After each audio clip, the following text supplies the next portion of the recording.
স্বামী গো, অনেক বছর তোমার সংসার করেছি, তোমার হক আদায় করতে পারি নাই, তোমার সেবা করতে পারি নাই। ঘরের চাবিগুলো বই জ্বালাও, আমার আল্লাহর রাস্তে মাফ করে দিও। আমার কিয়ামতের ময়দানে মামলার আসামিতে কাঠ গড়াতে দাঁড় করাইও না। ও স্বামী, মাফ করে দিও, কিয়ামতের ময়দানে আমার ধৈর্য না। আমি আজকে চলে যাব। কতদিন তোমাকে কষ্ট দিয়েছি, তুমি তো আমাকে কোনো কষ্ট দাও নাই। আমি স্বামীর সেবা যত্ন করে তোমাকে সন্তুষ্ট করতে পারি নাই। অথচ আল্লাহর নবী বলেছেন, এমন অবস্থায় যদি কোনো স্ত্রী মারা যায়, যে অবস্থায় তার স্বামী তার প্রতি সন্তুষ্ট থাকে, তাহলে আল্লাহ রাব্বুল আলামিন ওই স্ত্রীকে মাফ করে জান্নাতে দিয়ে দেয়। কিন্তু সেটা অন্তরে বিশ্বাস করি না। মা ফাতেমা যখন ইন্তেকাল করবেন, আলী রাদিয়াল্লাহু তাআলা আনহু দেখছেন মা ফাতেমা অসুস্থ হয়ে পড়েছেন। তিনি খুব অসুস্থ, হাঁটাচলা করতে পারেন না, জ্বর পরিদমে বেড়ে গেছে। রমজান মাস ছিল। হঠাৎ করে একদিন আলী রাদিয়াল্লাহু তাআলা আনহু বাসায় এসে দেখেন মা ফাতেমা কান্না করতেছেন। অনেক অসুস্থতার মধ্যে আছেন, জিজ্ঞেস করছেন, ফাতেমা কেন কান্না করো? মা ফাতেমা ডেকে ডেকে বলে, এ স্বামী, আমি আজকে কেন কান্না করি শোনো। আজকে আমি একটি বিপজ্জনক ভয়াবহ স্বপ্ন দেখেছি, দুঃখজনক ব্যাপার। স্বপ্নটা দেখার পরে আমার চোখ থেকে পানি অস্ত্র ঝরছে, আমার কান্না আসতেছে। এবার আলী রাদিয়াল্লাহু তাআলা আনহু বললেন, এ ফাতেমা, কি স্বপ্ন দেখেছো? তুমি একটু বলো, তোমার কান্না আমি সইতে পারি না। এবার মা ফাতেমা ডেকে বললেন, হে আমার স্বামী গো, আজকে আমি স্বপ্ন দেখেছি আমার বাবা রহমাতুল লিল আলামিন নবী আমার ঘরে এসেছেন। আসার পরে আমার ঘরে কি যেন তছনছ করে তন্ন তন্ন করে তালাশ করতেছেন, কিন্তু সেটা তিনি পান নাই। না পেয়ে যখন তিনি আবার চলে যেতে শুরু করেছেন, তখন হঠাৎ করে আমি দেখে ফেলেছি বাবা কি যেন তালাশ করে আবার ফিরে চলে যাচ্ছেন। আমি ডাক দিলাম, বাবা আপনি এসেছেন, কি জন্য দেখলাম এখানে তালাশ করছেন, আপনি কি খুঁজছিলেন? না পেয়ে আপনি আবার চলেও যাচ্ছেন, কারণটা কি, ব্যাপারটা কি, যদি একটু বলতেন। এবার নবীজি ডাক দিয়ে বললেন, এ ফাতেমা, আমি তো এতক্ষণ যাবত তোমাকে খুঁজতেছিলাম, আমি তো তোমাকে না পেয়ে আমি চলে যেতে শুরু করেছিলাম। শোনো, তোমাকে একটা সুসংবাদ দেয়া যায়, আজকে তুমি সকালবেলা সারিতে অংশগ্রহণ করবে তোমার স্বামী আলীর সঙ্গে সারি খাইবা। আর সুসংবাদ হলো, সন্ধ্যা বেলা আমি নবীজির সঙ্গে তুমি ইফতার করবা। এই কথা বলে মা ফাতিমা কান্না শুরু করে দিলেন। এবার আলী রাদিয়াল্লাহু তাআলা আনহুকে বললেন, ও স্বামী গো, আমার মনে হয় আজকে আমার চিরবিদায়ের দিন, আর মনে হয় আমি আর জীবনে পৃথিবীতে থাকতে পারবো না। এই স্বপ্ন দেখার পরে আমার মনে হয় আমার জ্বর বেড়ে গিয়েছে, অসুস্থতা বেড়ে গিয়েছে। আমার মনে হয় আর পৃথিবীতে কিছুক্ষণ সময় আমি অবস্থান করব, এরপরে চিরবিদায় নিয়ে আমি আমার বাবার জায়গায় চলে যাব। এবার আলী রাদিয়াল্লাহু তাআলা আনহু বললেন, ফাতেমা তুমি কি বলছো? কত দুঃখ তোমাকে দিয়েছি, কষ্ট তোমাকে দিয়েছি। তুমি পৃথিবীর বাদশা, সাইয়্যিদুল আম্বিয়া ওয়াল মুরসালিন, নবীর সর্দার। সেই সর্দার নবী, তার একমাত্র কলিজার টুকরা সন্তান ছিলে ফাতেমা। তোমাকে বিবাহ করার পর থেকে আজ পর্যন্ত আমি কোনোদিন ভালো একটা কাপড় দিতে পারি নাই, আরে ভালো একটা খাবার তোমাকে দিতে পারি নাই। কত দুঃখ কষ্ট পেয়েছো গো ফাতেমা, দয়া করে আমারে মাফ কইরা দিও, কিয়ামতের ময়দানে আমারে কাঠগড়ায় দাঁড় করাইও না। ফাতেমাও কান্দে, আলীও কান্দে, ফাতেমাও কান্দে, আলী রাদিয়াল্লাহু তাআলা আনহু কান্দে। ফাতেমার চিরবিদায়ের সময় এসে গেছে। এবার ফাতেমা বলে, ওগো স্বামী গো, আমি আজকে চলে যাব।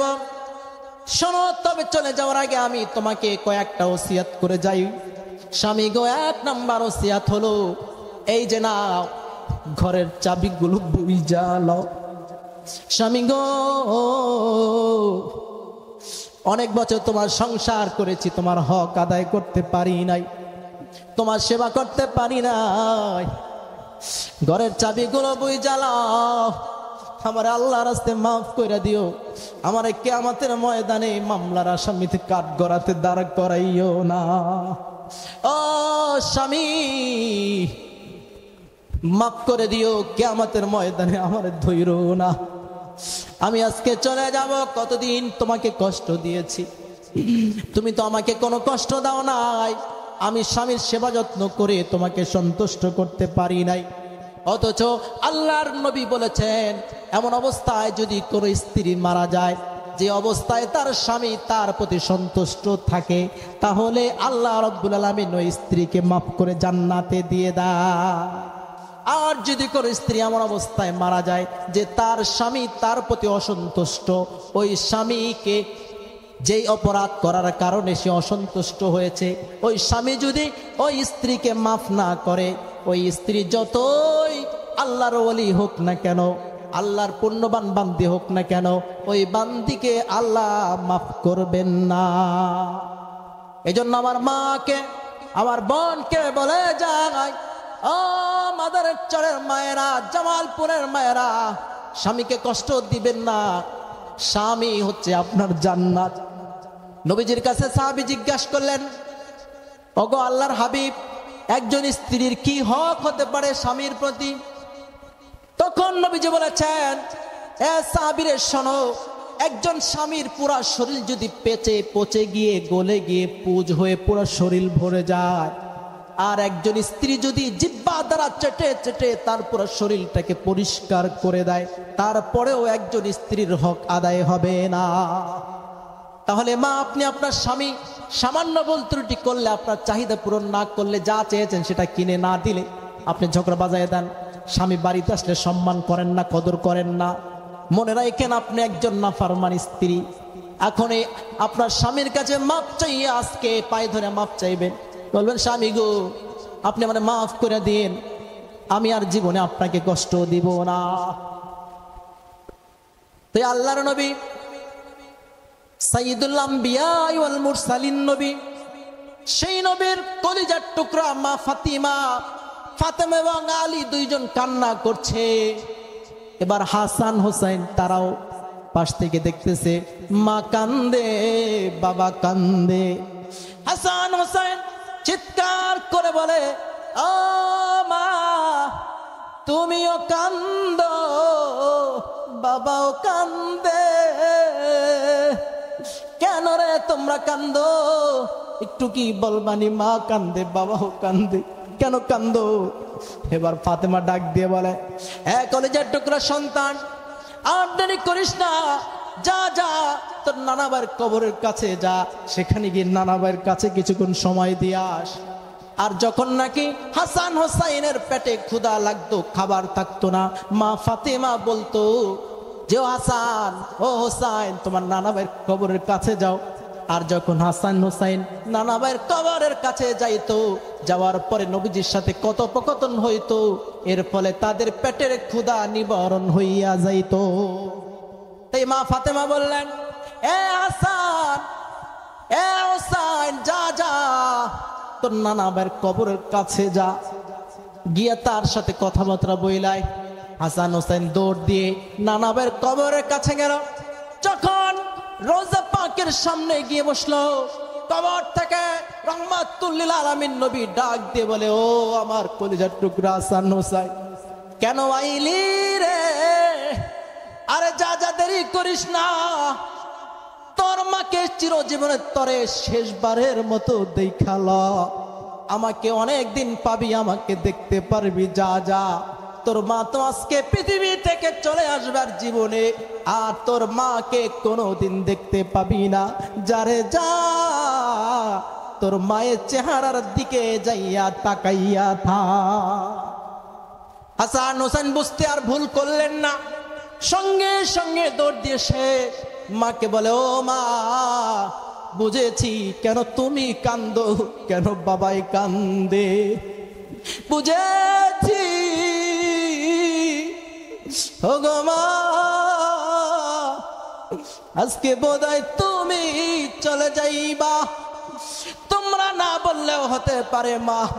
নানা ভাই বলতে কিন্তু দেরি করে নাই, নানা ভাই বলে দিয়েছে গো মা তুমি আজকে চলে যাইবা। তাই নানা ভাই বলেছে যা যা তোর মায়ের চোখের দিকে, তার চেহারার দিকে তাকাইয়া থাক, চিরজীবনের তরে শেষবারের মতো তোর মায়ের চেহারাটাকে দেখাল। ও মা কান্দে, ও মা চলে যাইবা। এবার মা ফাতেমা তখন বলে স্বামীকে, ও স্বামী গো, মরার আগে তোমাকে কয়েকটা ওসিয়ত করে যাই। আমি যখন মৃত্যুবরণ করব, মৃত্যুবরণ করার পরে তোমার পছন্দ মতো একটা বিয়া কইরা নিও। তোমার একটা ওসিয়ত করে যাই, ও স্বামী গো, পর একটা নরনারীকে, আর একটা নারীকে বিয়া কইরা আমার এই কলিজার টুকরো হাসান হোসেনকে ভুইলা যাইবা না। যদি সময় দিতে না পারো, আমি মায়ের একটা ওসিয়াত হলো, ও আমার স্বামী গো, সপ্তাহে একদিন হলেও আমার কলিজার টুকরা হাসান হোসেনকে কোলে জড়াইয়া ঘুম পাড়াইয়া দিও, বইলা যায় না। এইটা বইলা বইলা বিদায় নিতেছে স্বামীর কাছ থেকে। আর বলে আর একটা কথা হলো, স্বামী আমি যখন মারা যাইব রাতারাতি আমার দাফন কইরা দিবা। তখন আলী বলে, এ ফাতেমা, তুমি নবীজির একমাত্র কলিজার টুকরা সন্তান ফাতিমা, তুমি জান্নাতের নারীদের সর্দারিনী ফাতেমা, হাসান হোসেনের মা, যে হাসান হোসেন জান্নাতি যুবকদের সর্দার হবে, তার মা তুমি ফাতিমা, রহমাতুল্লিল আলামিনের একমাত্র কলিজার টুকরা ফাতিমা। তোমার চির বিদায় হবে, গোপনে রাতারাতি আমি তোমার দাফন করে ফেলবো, এটা হতে পারে না। আমি মাইকিং করব, এলান করব, সারা বিশ্ববাসীকে খবর দেব, বিশাল করে জানাজার আয়োজন করব, তারপরে আমি তোমাকে চির বিদায় জানাবো। এবার মা ফাতেমা ডেকে বললেন, এ আমার স্বামী গো, না না, শুনে রাখো, না আমি সেটা কোনোদিন হতে দিব না। কারণ রাতারাতি আমাকে দাফন করে ফেলবা। দিনের বেলা যদি তুমি মানুষকে খবর দিয়ে তারপরে যদি তুমি বড় করে জানার আয়োজন করো, মানুষের আমার চেহারার আকৃতি দেখে ফেলবে, মানুষ তখন ধারণা করবে নবীজির কন্যা ফাতেমা এতটুকু উঁচা ছিল, এতটুকু লম্বা ছিল, কাহিল ছিল, কিংবা সুন্দর ছিল, কিংবা তার আকার আকৃতি কেমন ছিল, মানুষ সেটা বুঝে ফেলবে গো স্বামী। তাই রাতারাতি তুমি আমাকে দাফন করে দিবা। ও আমার মাতার চলের মায়েরা, আম্মা জান মা ফাতেমা, মরার সময় আখিরাতের ডর ভয় কেমন ছিল তোমার মধ্যে কেমন আছে? দিনের বেলা দাফন করতে দেয় না, মানুষেরা মৃত্যুর লাশ দেখে অনুভব করবে পর্দার বরখেলাপ হবে। ও মা, আর তোমার তো পর্দা লাগে না, সারাদিন 24 ঘন্টা তুমি বেহায়াপনার মতো সেজে গুজে রাস্তায় চলো। মাগরে, যেই করে একদিন নতুন বউ হইয়া সুন্দর শাড়ি পইরে এসেছো, মনে রাখো সেই দিন বেশি দূরে নয়, যেই দিন সাদা একখানা কাপড় পইরা এই ঘর থেকে তোমাকে চির বিদায় নিয়ে যেতে হবে। আম্মা যারা আয়েশা রাদিয়াল্লাহু তাআলা আনহা, তিনিও তো এইভাবে কবরের ভয় করতেন। নবীজি তাকে বলেছেন, আয়েশা রে, ছোট ছোট গুনাহ থেকেও বেঁচে থাকো, আমি নবী তোমার স্বামী, তাই সেই ভরসা করে আল্লাহর নাফরমানি কখনো করবা না, কারণ কবরে কিন্তু আমার উসিলায় কোনো কাজ হবে না, আগে তোমার চিন্তা তুমি করো। এটা তাকে বুঝিয়েছেন। এজন্য আমার ভাইয়েরা, আমার বাবাজিরা, আমার মায়েরা, সে কবর আমাদের কিন্তু আসল আপন। মা ফাতেমা বলছেন, দিনের বেলা দাফন করবে না, তাহলে মানুষ দেখে ফেলবে। অথচ মা আপনি পর্দা করেন, অথচ আল্লাহ পর্দাকে ফরজ করে দিয়েছেন। আমি বাবাজিদেরকে বলি, যুবক ভাইদেরকে বলি, স্বামীদেরকে বলি, আপনাদের স্ত্রী থাকলে, বড় মেয়ে থাকলে পর্দা করাবেন।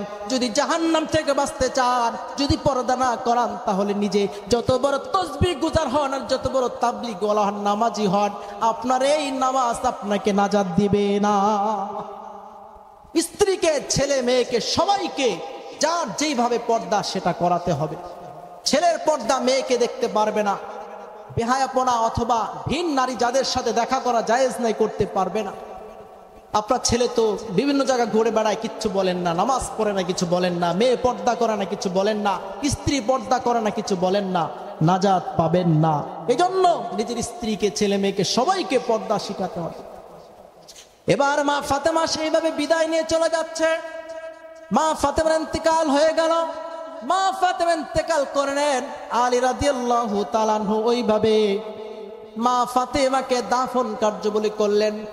জানাজার মধ্যে তারা তিনজন, হাসান, হোসেন এবং আলী, কিন্তু আর একজন নাই, খাটিয়া ধরতে চারজন লাগবে। হঠাৎ করে সাহাবী আবু যর গিফারি কিভাবে যেন তাদের কাছে উপস্থিত হয়েছেন। আলী বলছেন, আবু যর তুমি কিভাবে সংবাদ পেয়েছো? পৃথিবীর কাউকে তো আমি সংবাদ দেই নাই যে ফাতেমা মারা গেছে। এবার আবু যর গিফারি বলেন, হে আলী শোনো, আরে পৃথিবী কেউ না জানতে পারে, কিন্তু আল্লাহর নবী আমাকে বলেছে, হে আবু যর আরে দেরি করিস না, মা ফাতেমা ইন্তেকাল করেছে, তার খাটিয়া ধরবার মতো একজন লোক লাগবে, তাড়াতাড়ি চলে যা, তার খাটিয়া বহন কইরা তার দাফন কাফনের ব্যবস্থা কইরা দে। এইভাবে তাকে দাফন কার্যাবলী করা হলো, কবরে মাটি দেওয়া হলো। একটা বর্ণনা যদিও আছে, সেটা শুদ্ধ না বিশুদ্ধ সেটা নিয়ে ইখতিলাফ আছে। আবু যর গিফারি বলেছে, এ মাটি, তুই কি জানোস নাকি আজকে তোমার কাছে কাকে রেখে যাব? একের পর এক বলতে বলতে বলছে, আজকে তোমার কাছে রেখে যাচ্ছি আলী রাদিয়াল্লাহু তাআলা আনহুর স্ত্রীকে। কবরের কোনো আওয়াজ নাই, বলে রেখে যাচ্ছি জান্নাতি রমণীদের সর্দারিনী মা ফাতেমাকে, কবরের কোনো আওয়াজ নাই। আবার বলে রেখে যাচ্ছি হাসান হোসাইন, জান্নাতি যুবকদের সর্দার হবে, সেই সর্দারের মাকে, সাবধান, ভালো ব্যবহার কইরো। কোনো আওয়াজ নাই। একটা পর্যায়ে কবর বলতে শুরু করেছে, যখন নাকি বলেছে, এ কবর সাবধান, ভালো ব্যবহার কইরো, তোমার কাছে যাকে রেখে যাচ্ছি তিনি হচ্ছেন সাইয়্যিদুল আম্বিয়া ওয়াল মুরসালিন, দো জাহানের বাদশা নবী, তার কলিজার টুকরা মা ফাতেমাকে। যদিও বর্ণনা হয়তো বা দুর্বল, কিন্তু আমি বোঝানোর জন্য বলছি। তখন নাকি কবর বলেছিল, হে আবু যর আমি চিনি না আলীর স্ত্রীকে, আমি চিনি না হাসান হোসেনের মাকে, হে আবু যর আমি চিনি না মুহাম্মদুর রাসূলুল্লাহর কলিজার টুকরা মেয়েকে, আমি চিনি না জান্নাতি নারীদের সর্দারিনীকে, আমি চিনি একমাত্র আমল। আমার কাছে আমল যদি ভালো হয় তাহলে আমি চিনব, আমল খারাপ হইলে আমি তাকে ছাড় দিব না। আমার মুসলমান ভাইরা, কবরের জবাব যদি এমনটা হয়ে থাকে, জানি না হাদিসটার মধ্যে ইখতিলাফ আছে, কথা হয়েছে কিনা সেটা আপনাদেরকে বলে দেই। কিন্তু এরকম কবরের অবস্থানে তো সবাইকে যেতে হবে, যেটার প্রমাণ আমি হাদিস আপনাদেরকে দিলাম। এজন্য আমার প্রিয় ভাই, একটাই অবস্থান, একটাই চিন্তা, স্বপ্ন, কল্পনা, জল্পনা শুধু মাথায় রাখবেন, কবর আমার আপন, কবর হচ্ছে আমার আসল ঠিকানা। এইটা ছাড়া আমার আর কিছু নাই। পৃথিবীতে আপনি এখন মরে যেতে পারেন, মারা যাওয়ার সাথে সাথে আপনার একমাত্র কবর ছাড়া কোনো গতি না। আর একটা কথা সর্বশেষ আমি বলে যাই, পিতামাতার প্রতি শব্দ ব্যবহার করবেন। অনেকে বলেছে, হুজুর বাবা মায়ের কথা শোনে না সন্তানেরা। ও যুবক ভাই, তোমার মা তোমাকে কত কষ্ট করেছে তুমি কি জানো নাকি? তুমি কেন তার সঙ্গে খারাপ ব্যবহার করো? তোমার মা তো তোমাকে না খাইয়া নিজে খাওয়াইছে। নিজে না পয়রা তোমার বাবার দিকে তাকাও। ঈদ হইলে তোমার বাবা দামি দামি জামা কেনে না, জুতা কেনে না, পুরান জামা পরে ঈদ করে, কিন্তু বাবা তোমার জন্য দামি দামি কাপড় কিনা দেয়, জুতা কিনা দেয়। কথা বলেন ঠিক কিনা? বন্ধু, বাবারে কখন চিনবা? বাবার মতো যেদিন হইবা তখন বুঝবা বাবা নিজে না খায় তোমার কিভাবে খাওয়াইছে। সেই মায়ের সাথে যখন তুমি নাফরমানি করো বন্ধু, সেটা আল্লাহ কোনোদিন সহ্য করবে না। আল্লাহ রাব্বুল আলামিন পবিত্র কোরআনুল কারীমের মধ্যে বাবা মায়ের সাথে সদাচরণ করার কথা বলেছেন। সূরাতুল লোকমান 14 নম্বর আয়াত। আল্লাহ রাব্বুল আলামিন বলেছেন, ওয়াসাইনাল ইনসানা বিওয়ালিদাইহি ইহসানা। আল্লাহ রাব্বুল আলামিন পৃথিবীর মানুষকে বলছেন, আমি ওসিয়ত করে দিয়েছি তারা যেন তাদের পিতামাতার সঙ্গে শব্দ ব্যবহার করে, তারা যেন তাদের পিতামাতার দোয়ানায় কঠোর আচরণ না করে, ভালো ব্যবহার করে। ও বাবা, আপনি কেন খারাপ আচরণ করেন আপনার বাবা মায়ের সঙ্গে, অথচ তারা কত কষ্টই না করেছে। মায়ের দোয়া লও হে মুমিন, মায়ের দোয়া লও, মায়ের দোয়া লও হে মুমিন, মায়ের দোয়া লও। বিপদে পড়বে না তুমি যখন যেথায় যাও, বিপদে পড়বে না তুমি যখন যেথায় যাও। মায়ের দোয়া লও হে মুমিন, মায়ের দোয়া লও। মায়ের দোয়া লও হে মুমিন, মায়ের দোয়া লও। আমার নবী করেন ঘোষণা,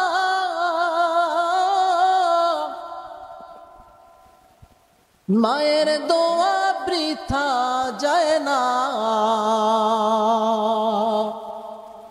আমার নবী করেন ঘোষণা, মায়ের দোয়া বৃথা যায় না। সন্তানের করবে দোয়া মাকে বলে দাও, সন্তানের করবে দোয়া মাকে বলে দাও। মায়ের দোয়া লও হে মুমিন, মায়ের দোয়া লও। মায়ের দোয়া লও হে মুমিন, মায়ের দোয়া লও। মায়ে যদি করে দোয়া চলে যায় আরশ পারে। মায়ে যখন দোয়া করে চলে যায় আরশ পারে। সাথে সাথে কবুল হয়ে ফল দেখিতে পাও, সাথে সাথে কবুল হয়ে ফল দেখিতে পাও। মায়ের দোয়া লও হে মুমিন, মায়ের দোয়া লও। মায়ের দোয়া লও হে মুমিন, মায়ের দোয়া লও। মায়ের দোয়া আর শাওজিমে পৌঁছতে কোনো পর্দা নাই।